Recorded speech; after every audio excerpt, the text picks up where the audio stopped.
March 20ರ ಶುಕ್ರವಾರ ಮಧ್ಯಪೂರ್ವದಲ್ಲಿ ಉದ್ವಿಗ್ನತೆ ತೀವ್ರಗೊಳ್ಳುತ್ತಿದ್ದಂತೆಯೇ Israel ದೇಶದ ಹಲವೆಡೆ ಸ್ಫೋಟಗಳ ಸರಮಾಲೆ ಭೀತಿಯ ವಾತಾವರಣವನ್ನ ಉಂಟುಮಾಡಿತು. ಪವಿತ್ರ ನಗರವಾದ ಜೆರುಸಲಾಂನ ಹಳೆಯ ಪಟ್ಟಣದಲ್ಲಿ ಸೈರನ್ ಮೊಳಗಿದ ಕೆಲವೇ ಕ್ಷಣಗಳಲ್ಲಿ ಭಾರೀ ಸ್ಫೋಟ ಸಂಭವಿಸಿದ್ದು, ಇದು ಇರಾನ್ ಕ್ಷಿಪಣಿ ದಾಳಿಯ ಭಾಗವಾಗಿರಬಹುದು ಎಂಬ ಅನುಮಾನ ವ್ಯಕ್ತವಾಗಿದೆ. ಸೈರನ್ ಶಬ್ದ ಕೇಳುತ್ತಿದ್ದಂತೆಯೇ ಜನರು ಆಶ್ರಯಕ್ಕಾಗಿ ಓಡಾಡಿದ ದೃಶ್ಯಗಳು ಭಯಾನಕವಾಗಿದ್ದವು. ಕೆಲವೇ ಕ್ಷಣಗಳಲ್ಲಿ ಆಕಾಶದಲ್ಲಿ ಕ್ಷಿಪಣಿಗಳ ಸದ್ದು ಕೇಳಿಸಿಕೊಂಡಿತು.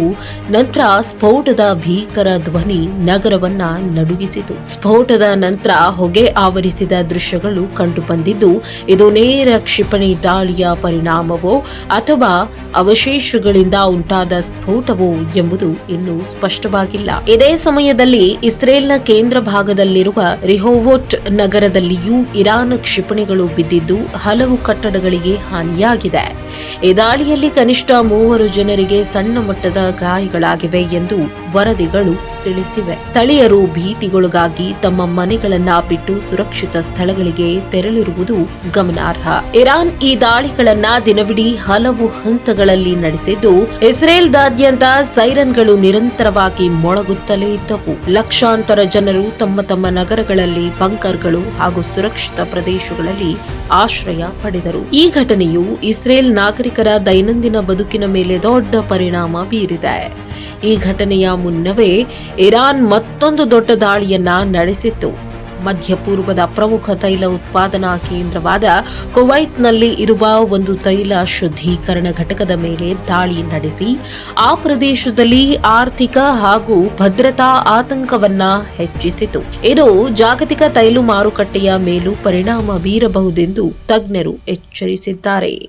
ಇದಕ್ಕೆ ಪ್ರತಿಯಾಗಿ ಇಸ್ರೇಲ್ ಕೂಡ ತನ್ನ ಸೈನಿಕ ಕ್ರಮಗಳನ್ನು ತೀವ್ರಗೊಳಿಸಿದೆ. ಇರಾನ್ನ ಪ್ರಮುಖ ಸೈನಿಕ ಸಂಘಟನೆಯಾದ ಇಸ್ಲಾಮಿಕ್ ರೆವಲ್ಯೂಷನರಿ ಗಾರ್ಡ್ ಕಾರ್ಪ್ಸ್ನ ವಕ್ತಾರರನ್ನ ಗುರಿಯಾಗಿಸಿಕೊಂಡು ದಾಳಿ ನಡೆಸಿ ಕೊಂದಿರೋದು ದೊಡ್ಡ ಬೆಳವಣಿಗೆಯಾಗಿದೆ. ಇದು ಯುದ್ಧವನ್ನ ಇನ್ನಷ್ಟು ತೀವ್ರಗೊಳಿಸುವ ಸಾಧ್ಯತೆಯನ್ನ ಹೆಚ್ಚಿಸಿದೆ. ಈ ಎಲ್ಲಾ ಘಟನೆಗಳು ಅಮೆರಿಕ ಮತ್ತು ಇಸ್ರೇಲ್ ಒಟ್ಟಾಗಿ ನಡೆಸ್ತಾ ಇರುವ ಸೈನಿಕ ಕಾರ್ಯಾಚರಣೆಯ ಭಾಗವಾಗಿವೆ. ಇರಾನ್ ವಿರುದ್ಧದ ಈ ಯುದ್ಧ ಕ್ರಮಗಳು ಈಗ ಸಂಪೂರ್ಣ ಪ್ರದೇಶವನ್ನ ಆವರಿಸಿಕೊಂಡಿದ್ದು, ಯಾವುದೇ ಕ್ಷಣದಲ್ಲಾದರೂ ದೊಡ್ಡ ಮಟ್ಟದ ಸಂಘರ್ಷಕ್ಕೆ ತಿರುಗುವ ಭೀತಿ ಹೆಚ್ಚುತ್ತಿದೆ.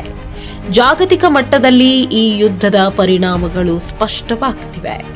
ತೈಲ ಬೆಲೆಗಳಲ್ಲಿ ಏರಿಕೆ, ಮಾರುಕಟ್ಟೆಗಳಲ್ಲಿ ಅಸ್ಥಿರತೆ ಮತ್ತು ಭದ್ರತಾ ಆತಂಕಗಳು ಹೆಚ್ಚಾಗಿವೆ. ಅನೇಕ ರಾಷ್ಟ್ರಗಳು ತಮ್ಮ ನಾಗರಿಕರನ್ನ ಸುರಕ್ಷಿತವಾಗಿ ಸ್ಥಳಾಂತರಿಸುವ ಕ್ರಮಗಳನ್ನ ಕೈಗೊಂಡಿವೆ. ಮಾನವೀಯ ದೃಷ್ಟಿಯಿಂದ ನೋಡಿದ್ರೆ ಈ ಯುದ್ಧವು ದೊಡ್ಡ ಸಂಕಷ್ಟವನ್ನ ಉಂಟು ಮಾಡುತ್ತಿದೆ. ಜನರು ತಮ್ಮ ಮನೆಗಳನ್ನ ಕಳೆದುಕೊಳ್ತಾ ಇದ್ದಾರೆ, ಮಕ್ಕಳು ಭಯದಲ್ಲಿ ಜೀವನ ನಡೆಸ್ತಾ ಇದ್ದಾರೆ ಮತ್ತು ದಿನನಿತ್ಯದ ಬದುಕು ಅಸ್ತವ್ಯಸ್ತವಾಗಿದೆ. ಇದು ಕೇವಲ ಸೈನಿಕ ಸಂಘರ್ಷವಷ್ಟೇ ಅಲ್ಲ, ಮಾನವೀಯ ದುರಂತವೂ ಆಗಿದೆ.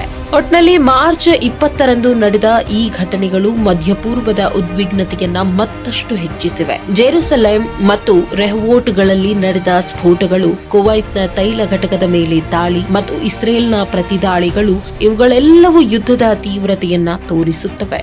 ಮುಂದಿನ ದಿನಗಳಲ್ಲಿ ಈ ಸಂಘರ್ಷ ಯಾವ ದಿಕ್ಕಿನಲ್ಲಿ ಸಾಗಲಿದೆ ಎಂಬುದು ಜಾಗತಿಕ ಮಟ್ಟದಲ್ಲಿ ಆತಂಕವನ್ನ ಉಂಟು ಮಾಡಿದೆ.